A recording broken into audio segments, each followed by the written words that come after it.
Ladies beach trip plan करताय so this video is for you. बीचवर hydrated कसं राहायचं, simple tips but super important. Tip number 1, भरपूर पाणी प्या. बीचवर जाण्याआधी 1-2 ग्लास पाणी पिऊन मगच बीचवर जा. टिप नंबर 2, नारळ पाणी प्या. नारळ पाण्यामध्ये नॅचरल इलेक्ट्रोलाइट्स असतात, त्यामुळे बॉडी कूल राहते. टिप नंबर 3, फक्त पाणी नाही, इलेक्ट्रोलाइट्स पण घ्या. ORS किंवा लिंबू पाणी प्लस मीठ. टिप नंबर 4, अल्कोहोल कमी ठेवा. ड्रिंक्स घेतलं तर पाण्यामध्ये प्या. टिप नंबर 5, पाण्याने भरलेलं फळ खा, म्हणजे कलिंगड, काकडी, संत्री अशा प्रकारचे. टिप नंबर 6, ओले कपडे लगेच बदला.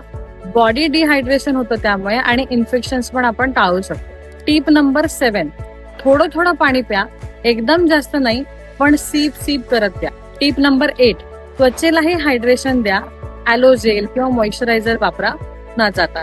सो नेक्स्ट टाइम बीचवर जाताना हायड्रेटेड राहा आणि एन्जॉय करा. आणि टॅग करा त्या फ्रेंडला ज्यासोबत तुम्ही गोवा ट्रिप प्लॅन करता.